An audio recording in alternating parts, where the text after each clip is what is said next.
A'udzubillahi Bismillahirrahmanirrahim. Assalamualaikum warahmatullahi wabarakatuh. Alhamdulillahirabbil alamin wassalatu wassalamu ala asyrafil anbiya'i wal mursalin sayyidina Muhammadin ibn Abdullah wa ala alihi washabihi wa mawalah. Allahumma shalli ala Muhammad. Allahumma shalli ala Muhammad. Allahumma shalli ala Muhammad wa ala ali Muhammad kama shallaita ala Ibrahim wa ala ali Ibrahim. وبارك على محمد وعلى آل محمد كما باركت على إبراهيم وعلى آل إبراهيم في العالمين إنك حميد مجيد.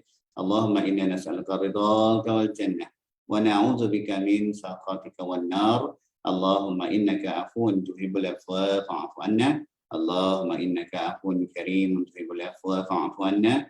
وعن والدنا وعن جميع المؤمنين والمؤمنات مسلمين ومسلمات الأحياء منهم والأموات وتابع بيننا وبينهم بالخيرات رب اغفر وارحم وأنتم خير الراحمين. لا حول ولا قوة إلا بالله العلي العظيم والحمد لله رب العالمين. Amma ba'du. Baik, alhamdulillah thumma alhamdulillah, hari ini dah masuk 13 Ramadan 13. Kita celik kejap. Kita celik kejap sejak nak habis dah Ramadan. Panjang umur sihat tua badan kita, masuklah ke penghujung Ramadan Tapi jangan tunggulah akhir 10 Ramadan baru kita nak pulun jangan tunggu. Dalam amal ibadah ni kalau tak boleh buat semua, jangan tinggal semua. Macam tu kalau tak boleh istiqamah sesuatu, jangan tinggal terus. Buat. Setakat mana yang boleh buat, kita buat insya-Allah. Hari ni ambil kesempatan hari Jumaat ni. Hari ni dengan minggu depan lah insya-Allah. Kita ambil 2 bab solat Jumaat. Minggu ni mungkin kita cepat je lah kita baca sikit sebab ini ulang kaji pertama. Kedua, tak ramai boleh mengaplikasikan apa yang kita boleh belajar gitu. Sebab tak ada muka-muka Tok Khatib nak naik mimbar baca khutbah ni Perempuan apatah lagi. Saya tak ada harapan lah nak baca khutbah Melainkan tiba-tiba PKP. PKP pun tak disyariatkan kita baca sembahyang Jumaat kat rumah dengan keluarga Sembahyang Hari Raya merasalah 2 round. 2 round jadi Tok Imam. Baca khutbah Hari Raya ada lah. Tapi khutbah Jumaat susah sebab dia merujuk kepada perihal pengurusan negara. Pengurusan masyarakat kita ada pemimpin. Jadi bab Jumaat ni kena ikut kepimpinan dia bab jemaah yang besar ditetapkan oleh pemimpin agama kita. Nak sembahyang kat mana, siapa dan sebagainya begitu. Jadi tak apalah kita ambil manfaat sekadar ilmu tu adalah pada kita, apa dia fardu-fardu dalam baca khutbah dan sebagainya. Minggu depan insya-Allah, minggu depan aplikasi sama-sama lelaki dan perempuan. Ada khusus pada lelaki, ada yang untuk minggu depan kita tengok sunat-sunat pada hari Jumaat. Hari ini khusus bab solat Jumaat Cuma ada beberapa ilmu, contohnya kalau kita nak musafir hari Jumaat macam mana dan sebagainya, itu mungkin kita cuit sikit-sikit Baik, auzubillahi minasyaitonirrajim. Bismillahirrahmanirrahim. Silakan. Solat Jumaat. Siapa yang ada buku tu? Muka surat 206. 206 anak kunci syurga. Macam mana tu? Gitulah. Silakan, siapa baca? Solat Jumaat. Solat Jumaat adalah fardu ain atas setiap orang Islam yang berakal, baligh dan merdeka. Firman Allah Subhanahu wa taala dalam surah Al-Jumu'ah ayat 9. Idza nudiya lis-salati min yaumil jumu'ah fas'au ila dzikrillah. Apabila diserukan azan iaitu bang untuk mengerjakan sembahyang pada hari Jumaat, maka segeralah kamu pergi ke masjid untuk mengingati Allah dengan mengerjakan sembahyang Jumaat. Baik, bab azan ni ada pandangan yang berbeza berkenaan berapa kali kita nak kena azan untuk Jumaat. Berapa kali nak kena azan untuk Jumaat. Begitu juga pada waktu subuh. Pandangan ni mengatakan yang mana perbuatan yang sunnah.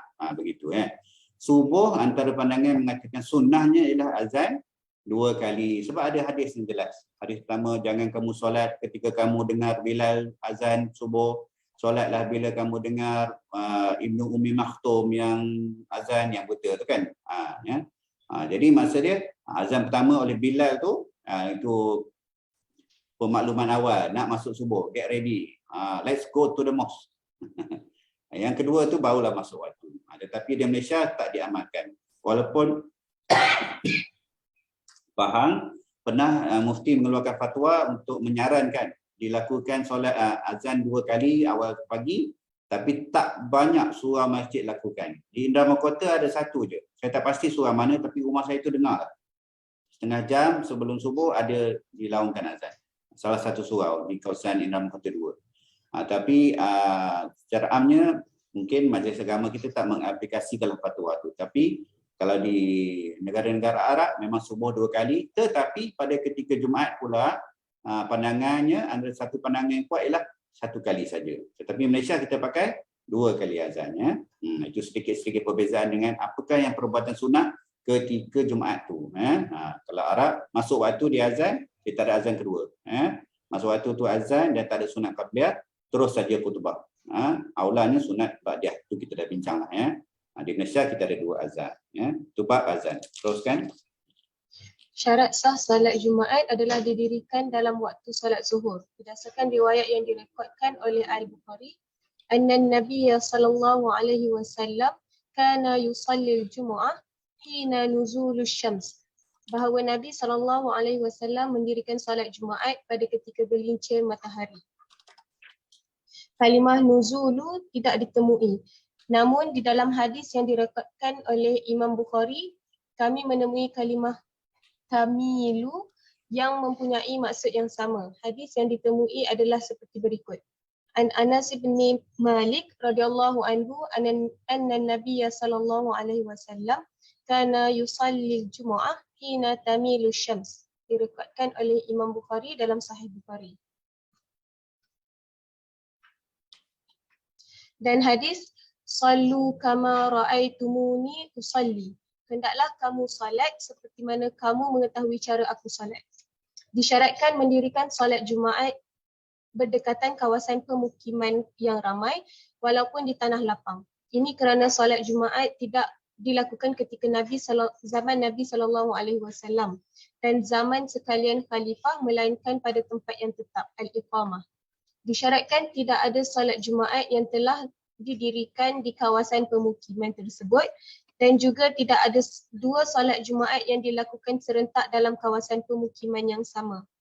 Ini kerana tidak ada pada zaman Nabi SAW dan para khalifah, melainkan hanya 1 salat Jumaat yang diadakan pada sesuatu kawasan pemukiman. Disyaratkan salat Jumaat secara berjemaah kerana pada zaman Nabi SAW dan para khalifah, salat Jumaat hanya didirikan secara berjemaah. Disyaratkan bilangan jemaah untuk mendirikan salat Jumaat seramai 40 orang atau lebih. Ini berdasarkan riwayat dari Ibnu Mas'ud yang direkodkan oleh Al-Baihaqi. Innahu sallallahu alaihi wasallam jam'u bil madinati wa kanu 40 rajulan. Sesungguhnya baginda sallallahu alaihi wasallam salat Jumaat di Madinah dan bilangan mereka itu adalah 40 orang. Direkodkan oleh Imam Hakim dalam Mustadrak ala Sahihain, Kitab Al-Jumu'ah. Dan hadis, sallu kama ra'aitumuni usalli. Hendaklah kamu salat seperti mana kamu mengetahui cara aku salat. Baik, beberapa fiqh dalam bab solat Jumaat. Pertama, mesti dilakukan, sunnahnya dilakukan dalam mukim-mukim. Maksudnya kita boleh banyaklah tempat-tempat solat Jumaat tu. Kalau Jumaat dengan ramai, boleh buat mukim-mukim. Tetapi macam saya katalah, di kita ni, benda ni kita bukan kita yang tetapkan. Majlis-majlis agama Islam kita lah yang tetapkan. Mufti kita, Jabatan Agama kita, mereka lah tetapkan di mana yang boleh buat solat Jumaat. Itu satu. Tetapi taklah disyaratkan kalau masjid surau tu, kalau tak dapat kelulusan solat Jumaat sebenarnya dari fiqh lah, tak boleh kita buat solat Jumaat. Boleh, nanti kita bincang kejap, ya. Itu yang pertama. Kemudian sunat juga buat walaupun di kawasan terbuka. Arab ni kadang dia semayang di kawasan terbuka, ya. Solat dia tu kawasan terbuka, contohnya dia nak solat raya kan. Solat raya dia memang ada medan-medan dia. Masih lagi di beberapa tempat lah. Masa saya kerja saya pergi di mana tu, di UAE tu, ada dia orang tunjukkan tempat solat raya. Dia macam stadium. Tapi bila zaman sekarang ni, masjid pun dah lagi besar pada stadium. Kalau pergi ke negara Arab ni, masjid, ya Allah. 10 padang bola boleh masuk dalam masjid. Ibarat begitulah, jadi semua semayang kat masjid lah. Itu 2. Ketiga, tak boleh 1 mukim, 2 solat Jumaat. Tak boleh. Kampung IM2, Sungai Karang Darat. Rumah Nik satu solat Jumaat, rumah Zul satu solat Jumaat, tak boleh. Kena satu je. Itu bab ni jelas. Bagi kita tak ada masalah, semua ni dah ditetapkan ya. Wajib solat Jumaat secara berjemaah. Jadi kita makmum ni wajiblah niat makmum. Niat makmum. Kau tak boleh niat jadi imam ataupun sendirian ya. Tak boleh. Bab-bab solat tertentu kena niat makmum. Solat sunat raya kalau pergi masjid, solat Jumaat lah yang penting. Solat sunat tu taklah takut sangat tersalah kan. Kalau yang fardu ni kita timbang. Jadi kena niat makmum. Kemudian bilangan dia berapa ramai? 40. Tetapi ada hadis-hadis yang mengatakan bilangan-bilangan yang berbeza, 10 dan sebagainya lah, pelbagai. Ini kita tak buatlah ni. Melainkan pada zaman PKP ada masjid-masjid yang diarahkan untuk solat Jumaat walaupun berempat, berlima, berenam. Jadi macam mana diaplikasikan di Pahang ni, setelah mereka tu, Tok Imam, Tok Bilal, Tok Siap tu sembahyang Jumaat, dia buat pula solat Zuhur. Ambil daripada dasar ilmu Allahumma salli usul fiqh, yang mana kita kena keluar daripada khilaf tu, mustahab untuk keluar daripada khilaf. Walaupun ada pandangan yang bagi tahu boleh kurang daripada 40, tapi keluarlah daripada khilaf, buatlah sembahyang Zuhur. Begitu. Begitu juga pandangan tentang mukim. Apa maksud mukim ni? Penting faham mukim. Kita dah belajar bab musafir kan. Mukim ni apa? Tempat tinggal. Apa Nura? Tinggal tetap melebihi 3 hari. Tinggal tetap. Bermukim maksudnya orang tu menetap kat situ lah. Ada takrifan yang pelbagai lah. Takrifan yang pelbagai. Ada kata walaupun dia kerja Kuala Lumpur tapi dia ada hasrat nak tinggal di balik kampung dia kat Kuantan. Berpuluh tahun di Kuala Lumpur tu dia bukan lagi menjadi penduduk tetap kat situ. Dia bermukim saja. Kampung dia Kuantan. Itu macam-macam lah pandangan. Tapi nak mudahnya, mukim ni kita dah menetap kat situ lah. Menetap kat situ. Syarat dia 40 orang tu orang yang bermukim. Tak boleh orang musafir lah. Tak boleh kalau masjid zaman-zaman dulu, saya ada beberapa kawasan di Raub tu pergi, sebab kawasan Cina ramai kan. Yang adanya Islam ni boleh misi cikgu. Itu je. Kampung-kampung kecil kan. Balai Polis pun 10 orang. Campur-campur nak sembahyang Jumaat memang Tok Imam kira dulu. Cukup jalan. Bawa jalan. Kalau tidak, sembahyang Zuhur je lah.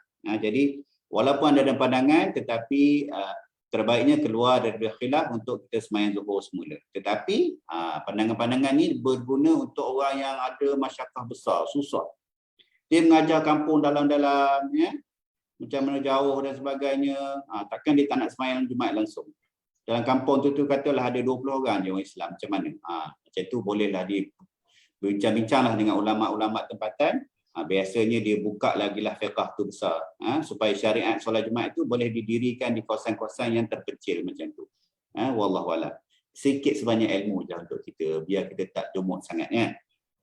Kemudian, waktunya selepas masuk waktu solat Zuhur. Itu sahih. Kita bincang sikit selanjutnya cakap pasal musafir. Bagi lelaki nak musafir pada hari Jumaat, pada mazhab kita.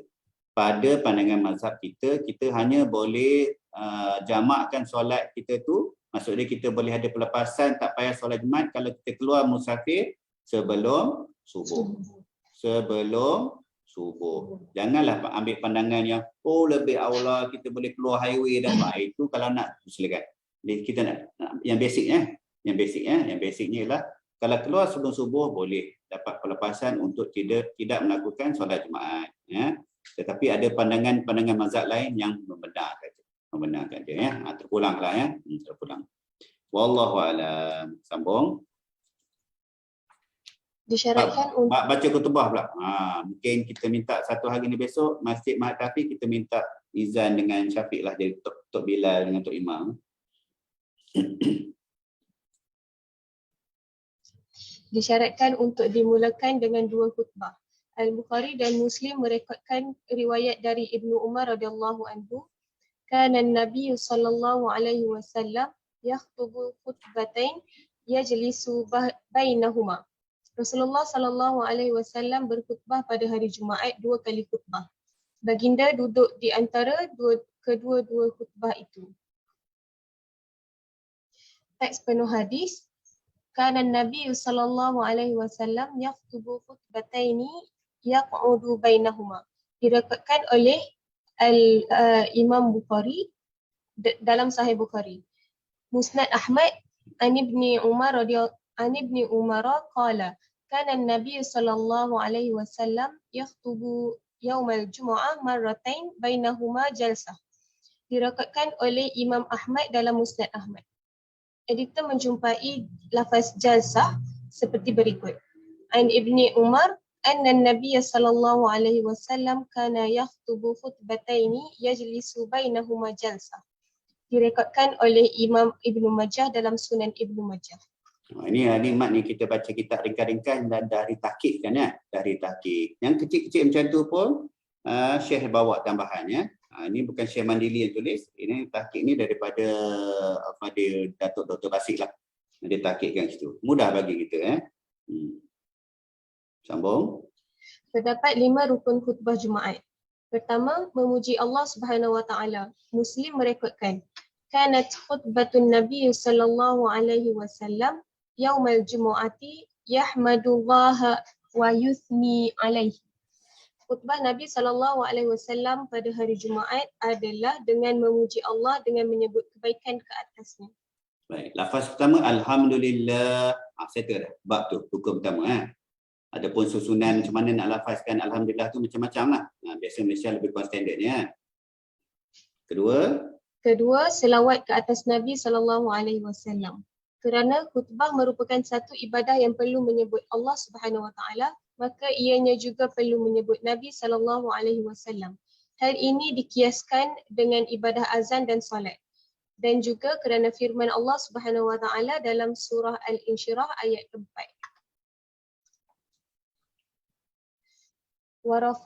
Warafa'na laka dzikrak. Dan kami telah meninggikan bagimu sebutan namamu, iaitu dengan mengurniakan pangkat Nabi dan berbagai kemuliaan. Ketiga, berpesan supaya takut kepada Allah Subhanahu wa taala. Hal ini kerana mengikut perbuatan yang telah direkodkan oleh Nabi sallallahu alaihi wasallam. Ini seperti mana hadis yang direkodkan oleh Muslim. Teks penuh hadis. Anil Munzir ibn Jarir an abihi qala kuntu jalisan 'inda an-nabiy sallallahu alaihi wasallam fa atahu qaumun mujtabin nimar wa saqul hadith bi qissatihi wa fihi fasalla zuhra thumma sa'ida minbaran saghira fa hamidallah wa athna alaihi thumma qala amma ba'du fa inna Allah anzala fi kitabihi ya ayyuhan nasu taqu rabbakum. Al-ayat. Al-Munzir bin Jarir meriwayatkan daripada bapanya, dia berkata, aku duduk bersama Nabi SAW dan sekumpulan orang yang memakai kain yang diselimutkan ke badan mereka datang menemui baginda. Kemudian baginda menunaikan solat zuhur dan menaiki mimbar kecil. Lantas memuji Allah. Kemudian berkata, sesungguhnya Allah telah menurunkan ayat ini dalam kitabnya. Wahai umat manusia, bertakwalah kepada Tuhan kamu. Direkodkan oleh Imam Muslim dalam Sahih Muslim. Keempat, membaca ayat Al-Quran yang boleh difahami. Muslim merekodkan riwayat dari Ummu Hisham binti Harithah radhiyallahu anha katanya, ma akhadtu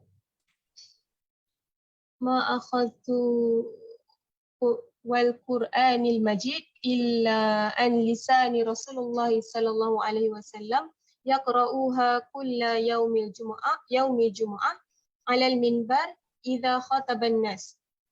Tidaklah aku menghafaz dan mempelajari surah Qaf melainkan dari lisan Nabi sallallahu alaihi wasallam. Baginda sallallahu alaihi wasallam membaca surah itu setiap hari Jumaat di atas mimbar apabila baginda berkhutbah di hadapan manusia. Dari Ummu Hisham bin Harisah al-Nu'man bin al-Nu'man katanya, laqad kana tanuruna wa tanuru Rasulillah sallallahu alaihi wasallam wahidan sanatain wa ba'da sanah. وما أخذت قاف والقرآن المجيد إلى أن لسان رسول الله صلى الله عليه وسلم يقرؤوها كل يوم جمعة على المنبر إذا خطب الناس. Kami telah berkongsi satu dapur dengan Rasulullah sallallahu alaihi wasallam selama 2 tahun atau setahun setengah. Dan tidaklah aku mengambil, menghafaz dan mempelajari surah Qaf melainkan dari lisan Nabi sallallahu alaihi wasallam. Baginda sallallahu alaihi wasallam membaca surah itu setiap hari Jumaat di atas mimbar apabila baginda berkhutbah di hadapan manusia. Direkodkan oleh Imam Muslim dalam Sahih Muslim. Kelima, berdoa memohon keampunan untuk sekalian mukminin dalam khutbah yang kedua, kerana dinukil secara bersambungan oleh khalaf daripada salaf. Disyaratkan supaya menyebut rukun-rukun khutbah itu dengan menggunakan bahasa Arab dalam kedua-dua khutbah. Ini kerana mengikut perbuatan salaf dan khalaf. Diisyaratkan kedua-dua khutbah itu disampaikan dalam waktu zuhur kerana mengikut yang telah dilakukan oleh Nabi sallallahu alaihi wasallam seperti mana hadis yang direkodkan oleh Al-Bukhari. Dari Anas bin Malik radhiyallahu anhu katanya, anna Nabiy sallallahu alaihi wasallam kana yusalli al-jumu'ah hina tumilu syams. Bahawa Nabi sallallahu alaihi wasallam mendirikan solat Jumaat pada ketika gelincir matahari. Direkodkan oleh Imam Bukhari dalam Sahih Bukhari. Baik, sebelum sambung, ada sikit-sikit lagi syarat-syarat dia dan sunah-sunah dia. Pertama tadi, rukun khutbah ada 5. Pertama, kita memuji Allah. Alhamdulillah. Allahumma salli ala Muhammad. Saya ada 2. Seringkas begitulah, tapi taklah dibuat oleh Tok Khatib begitu kan. Penulis-penulis kita ni di Malaysia ni, setiap negeri dia ada lajnah penulisan khutbah dia tu. Ramai dah ni ustaz-ustaz ni. Macam biasanya tuan guru kita pun ada Ustaz Yus, ya. Salah seorang daripada penulis atau tukang cek khutbah, teks khutbah Jumaat. Nak kena cek juga hadis-hadis yang dibawa, memastikan tak ada hadis dhaif. Kalau ada hadis dhaif dinyatakan, ataupun pastinya tak ada hadis-hadis maudhu'. Begitulah. Tapi asas dia ialah pertama kita puji Allah, lafaz alhamdulillah, selawat kepada baginda Rasulullah sallallahu alaihi wasallam. Ketiga, ittaqullah. Nama dah ittaqullah. Kita tahu semua kena bahasa Arab, ya, rukun yang bahasa Arab. Kemudian baca Al-Quran, qul huwallahu ahad, habis. Serta kemudian mohon keampunan kepada sekalian jemaah. Begitu, ya. Itu yang kelima. Kemudian sambung sikit lagi. Belakang tu bab berdiri pula. Silakan, disyaratkan berdiri semasa 2 khutbah. Disyaratkan berdiri semasa 2 khutbah. Dari Ibnu Umar radhiyallahu anhu katanya, kana Nabi sallallahu alaihi wasallam yakhtubu qa'iman thumma yaq'udu thumma yaqumu kama taf'aluna al-an. Diriwayatkan oleh Imam Bukhari dalam Sahih Bukhari. Muslim merekodkan riwayat dari Jabir bin Samurah radhiyallahu anhu katanya, anna Rasulullah sallallahu alaihi wasallam kana yakhtubu qa'iman thumma yajlisu thumma yaqumu fayakhtubu qa'iman. Faman nabba'aka annahu kana yakhtubu jalisan faqad kadzaba. Dari Jabir bin Samurah radhiyallahu anhu katanya, anna Rasulullah sallallahu alaihi wasallam kana yakhtubu qa'iman thumma yajlisu thumma yaqumu fayakhtubu qa'iman. Faman nabba'aka annahu kana yakhtubu jalisan faqad kadzaba. Faqad wallahi sallaitu ma'ahu aktsara min alfai salah. Bahawasanya Rasulullah sallallahu alaihi wasallam sentiasa berkhutbah sambil berdiri lalu duduk. Kemudian baginda bangun berkhutbah lagi sambil berdiri. Barang siapa memberitahu kamu bahawa Rasulullah sallallahu alaihi wasallam pernah berkhutbah dalam keadaan duduk, sesungguhnya dia telah berdusta. Demi Allah, sesungguhnya aku telah solat bersama Rasulullah sallallahu alaihi wasallam lebih dari 2000 kali.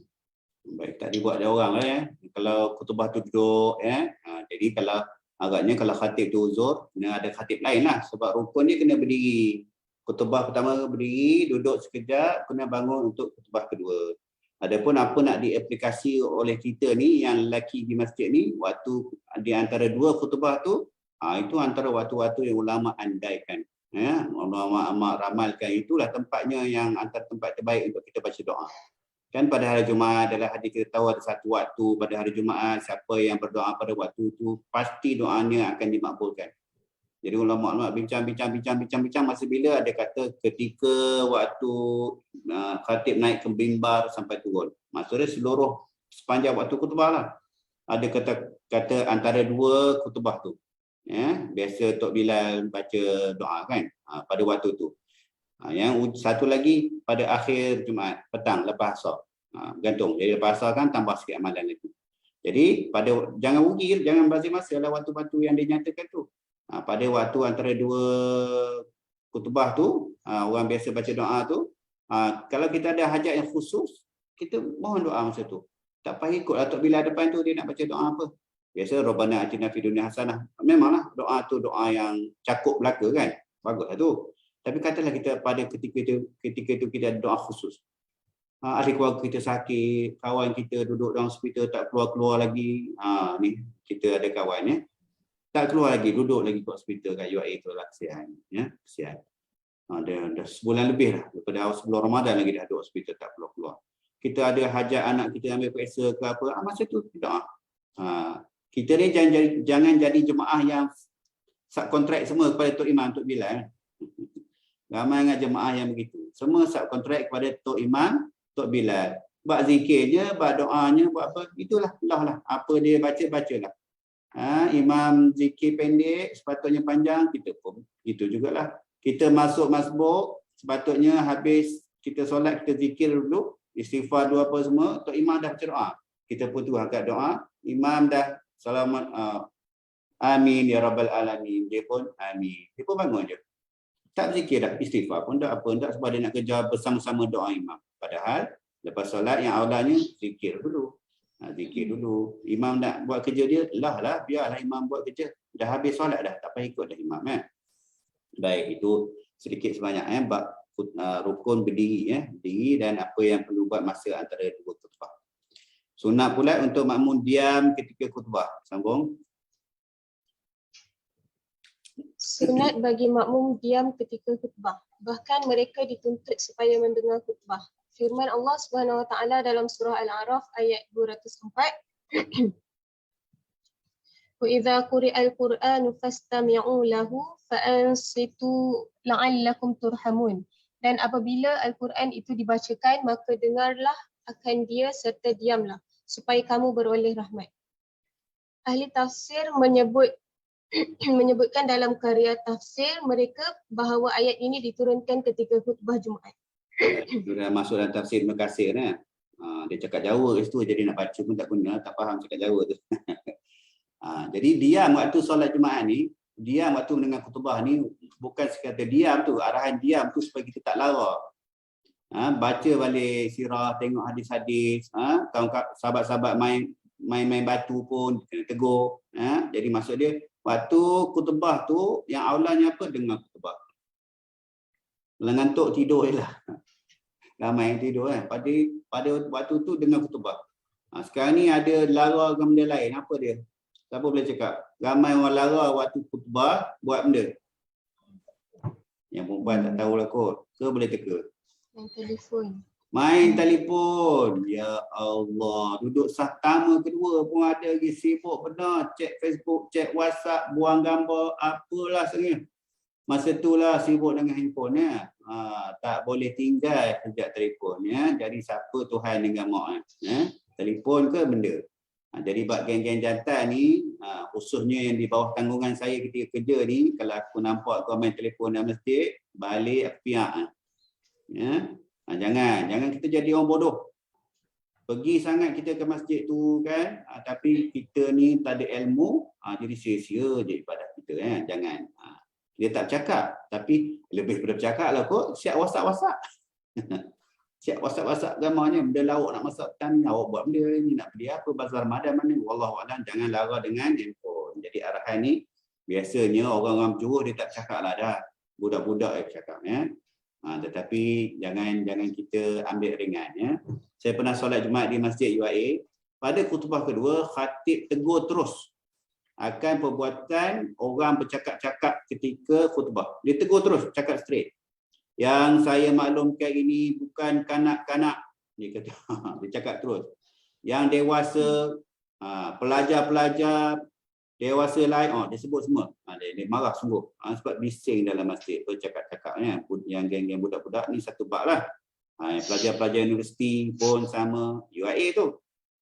Ya, orang-orang awam datang pun sama. Ya. Jadi, amalan tanpa ilmu, sia-sia.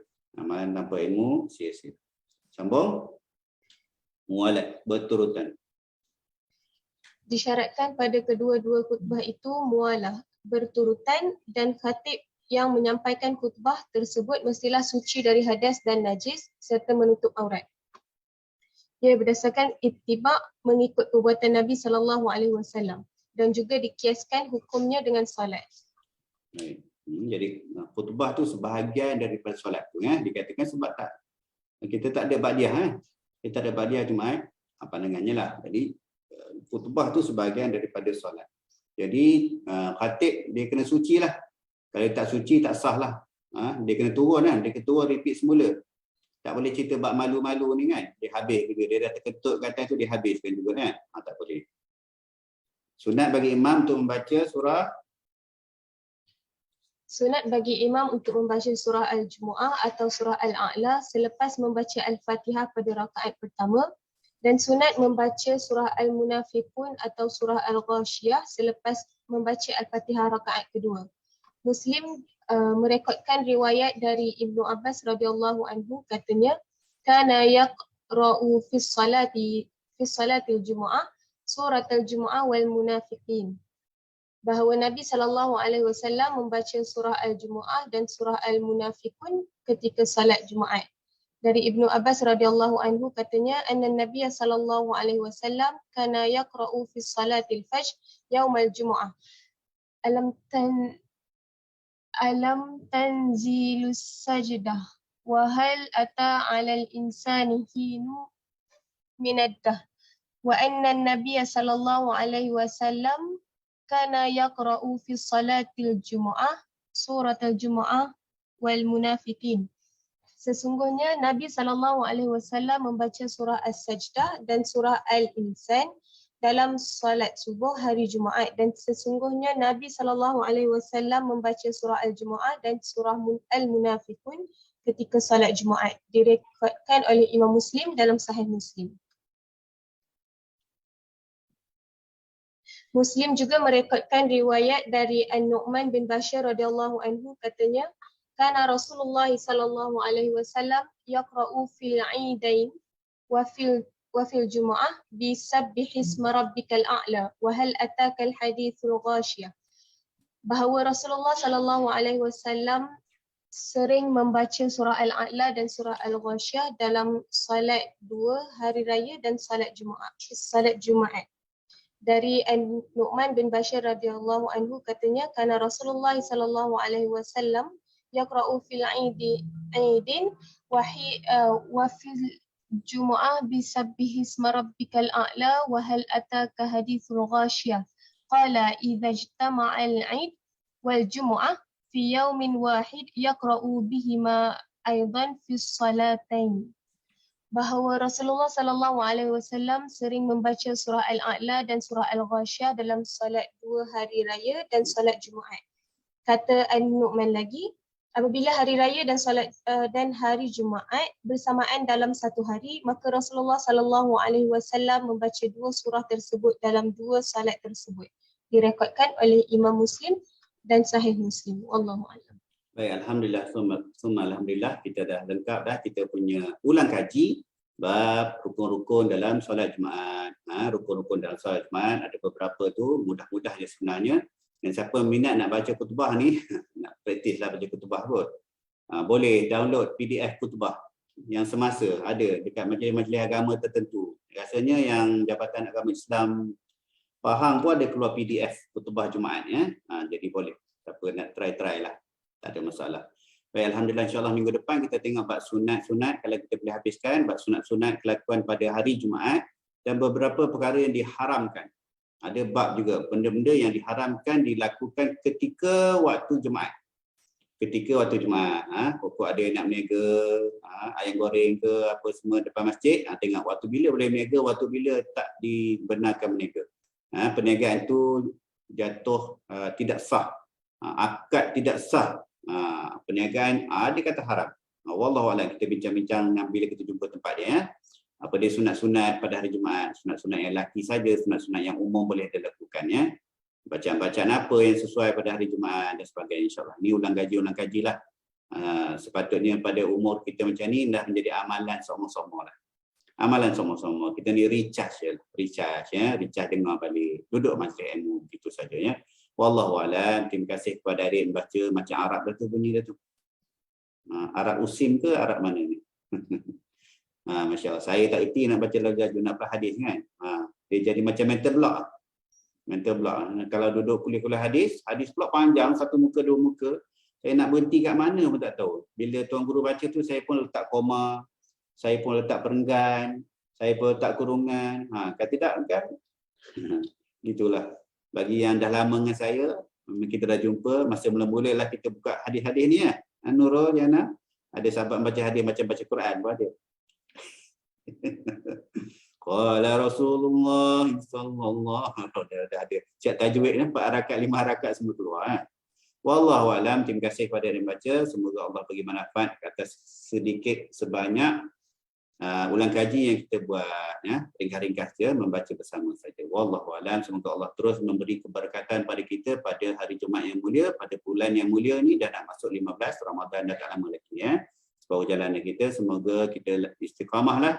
1 istiqamah, 2 lebih lagi kuat melaksanakan ibadah kita kepada Allah Subhanahu Wa Taala. Sesungguhnya apa saja kita lakukan, ingat, apa saja yang kita lakukan dengan keadaan yang benar-benar ikhlas, semoga Allah jadikan seluruh panca indera kita ni adalah panca indera yang dipandukan pergerakannya oleh Allah Subhanahu Wa Taala. Semua amal ibadah kita lakukan hanya semata-mata mencari redha Allah. Ingat kata Ustaz Razak tu. Itu je kita nak, redha Allah. Wallahu a'lam. A'udzubillahi minasyaitonir rajim. Bismillahirrahmanirrahim.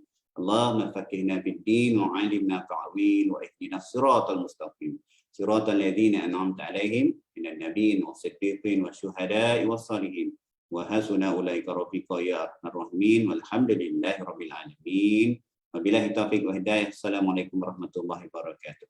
Subhanakallah wa bihamdika asyhadu an la ilaha illa anta astaghfiruka wa atubu ilaik.